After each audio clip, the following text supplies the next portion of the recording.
ایک بادشاہ اپنے محل کی چھت پر ٹہل رہا تھا۔ ٹہلتے ٹہلتے اس کی نظر محل کے نزدیک گھر کی چھت پر پڑی، جس پر ایک بہت خوبصورت عورت کپڑے سکھا رہی تھی۔ بادشاہ نے اپنے ایک باندی کو بلا کر پوچھا، کس کی بیوی ہے یہ؟ باندی نے کہا، بادشاہ سلامت، آپ کے غلام فیروز کی بیوی ہے۔ بادشاہ نیچے اترا۔ بادشاہ پر اس عورت کے حسن و جمال کا سہرسہ سا چھا گیا۔ اس نے فیروز کو بلایا۔ فیروز حاضر ہوا تو بادشاہ نے اس سے کہا، فیروز، ہمارا ایک کام ہے، ہمارا یہ خط فلاں ملک کے بادشاہ کو دے آؤ اور اس کا جواب بھی ان سے لے آنا۔ فیروز اس خط کو لے کر گھر واپس آ گیا۔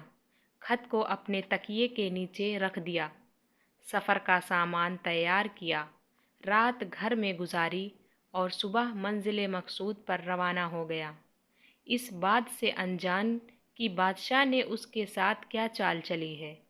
ادھر جیسے ہی فیروز نظر سے اوجھل ہوا، بادشاہ چپکے سے فیروز کے گھر پہنچا اور آہستہ سے فیروز کے گھر کا دروازہ کھٹکھٹایا۔ فیروز کی بیوی نے کہا، کون ہے؟ بادشاہ نے کہا، میں بادشاہ ہوں، تمہارے شوہر کا مالک۔ تو اس نے دروازہ کھولا۔ بادشاہ اندر آ کر بیٹھ گیا۔ فیروز کی بیوی نے حیران ہو کر کہا، آج بادشاہ سلامت یہاں ہمارے غریب خانے میں؟ بادشاہ نے کہا، میں یہاں مہمان بن کر آیا ہوں۔ فیروز کی بیوی نے بادشاہ کا مطلب سمجھ کر کہا، میں اللہ کی پناہ چاہتی ہوں آپ کے اس طرح آنے سے، جس میں مجھے کوئی خیر نظر نہیں آ رہی۔ بادشاہ نے غصے میں کہا، اے لڑکی، کیا کہہ رہی ہو تم؟ شاید تم نے مجھے پہچانا نہیں، میں بادشاہ ہوں، تمہارے شہر کا مالک۔ فیروز کی بیوی نے کہا، بادشاہ سلامت، میں جانتی ہوں کہ آپ ہی بادشاہ ہیں، لیکن بزرگ کہہ گئے ہیں، شیر کو اگرچہ جتنی ہی بھوک لگی ہو، وہ مردار تو نہیں کھانا شروع کر دیتا، اور کہا، بادشاہ سلامت، تم اس کٹوری میں پانی پینے آئے ہو جس میں تمہارے کتے نے پانی پیا ہے۔ بادشاہ اس عورت کی باتوں سے بڑا شرمسار ہوا اور اس کو چھوڑ کر واپس چلا گیا، لیکن اپنے چپل وہیں بھول گیا۔ یہ سب تو بادشاہ کی طرف سے ہوا۔ اب فیروز کو آدھے راستے میں یاد آیا کہ جو خط بادشاہ نے اسے دیا تھا وہ تو گھر پر ہی چھوڑ آیا ہے۔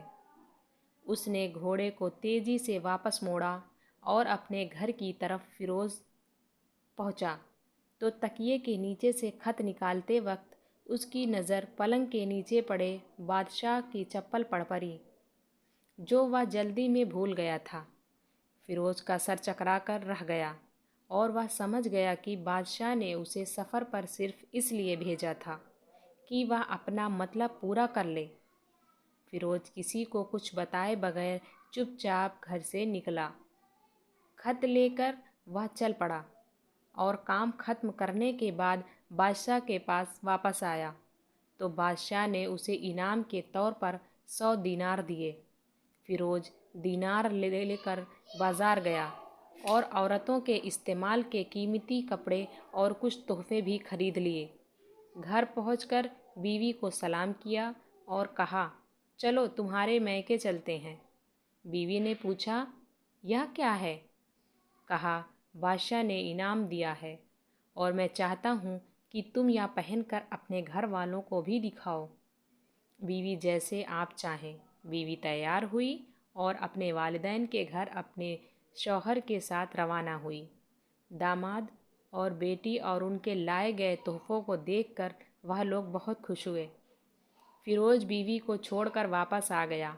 1 مہینہ گزرنے کے بعد نہ بیوی کا پوچھا اور نہ اس کو واپس بلایا۔ پھر کچھ دن بعد اس کے سالے اس سے ملنے آئے اور ان سے کہا، آپ ہمیں اپنی بہن سے غصے اور ناراضگی کی وجہ بتائیں یا پھر ہم آپ کو قاضی کے سامنے پیش کریں گے۔ تو اس نے کہا، اگر تم چاہو تو کر لو، لیکن میرے ذمے میں اس کا ایسا کوئی حق باقی نہیں جو میں نے ادا نہ کیا ہو۔ وہ لوگ اپنا کیس قاضی کے پاس لے گئے تو قاضی نے فیروز کو بلایا۔ قاضی اس وقت بادشاہ کے پاس بیٹھا ہوا تھا۔ لڑکی کے بھائیوں نے کہا، اللہ بادشاہ سلامت اور قاضی صاحب کو صحیح سلامت رکھے۔ قاضی صاحب، ہم نے ایک سرسبزی باغ، درخت پھلوں سے بھرے ہوئے اور ساتھ میں میٹھے پانی کا کنواں اس شخص کے حوالے میں دیا تھا، تو اس شخص نے ہمارا باغ اجاڑ دیا، سارے پھل کھا لیے، درخت کاٹ لیے اور کنویں کو خراب کر کے بند کر دیا۔ قاضی فیروز کی طرف متوجہ ہو کر پوچھا، ہاں تو لڑکے، تم کیا کہتے ہو اس بارے میں؟ فیروز نے کہا، قاضی صاحب، جو باغ مجھے دیا گیا تھا وہ اس سے بہتر حالت میں نے اسے واپس کیا ہے۔ قاضی نے پوچھا، کیا اس نے باغ تمہارے حوالے ویسے ہی حالت میں واپس کیا ہے جیسے پہلے تھا؟ انہوں نے کہا، ہاں، ویسی ہی حالت میں واپس کیا ہے، لیکن ہم ان سے باغ واپس کرنے کی وجہ جاننا چاہتے ہیں۔ قاضی نے کہا، ہاں فیروز، تم اس بارے میں کیا کہنا چاہتے ہو؟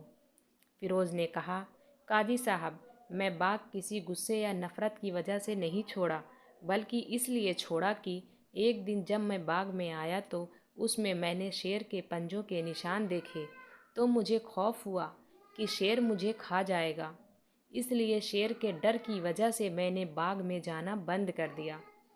بادشاہ، جو ٹیک لگائے ہوئے یہ سب کچھ سن رہا تھا، اٹھ کر بیٹھ گیا اور کہا، فیروز، اپنی باغ کی طرف امن اور مطمئن ہو کر جاؤ۔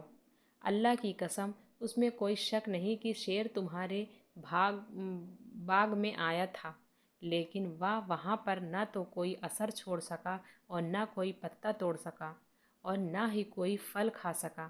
وہ وہاں پر تھوڑی دیر رہا اور مایوس ہو کر لوٹ گیا، اور خدا کی قسم میں نے کبھی تمہارے جیسے باغ کے گرد لگے مضبوط دیواریں نہیں دیکھی۔ فیروز اپنے گھر لوٹ آیا اور اپنی بیوی کو بھی واپس لے لیا۔ نہ تو قاضی کو پتہ چلا اور نہ ہی کسی اور کو کہ کیا ماجرا کیا ہے۔ کیا خوب بہتر ہے اپنے اہل و عیال کے راز کو چھپانا کہ لوگوں کو پتہ نہ چلے، اپنے گھروں کے بھید کسی پر ظاہر نہ ہونے دیں۔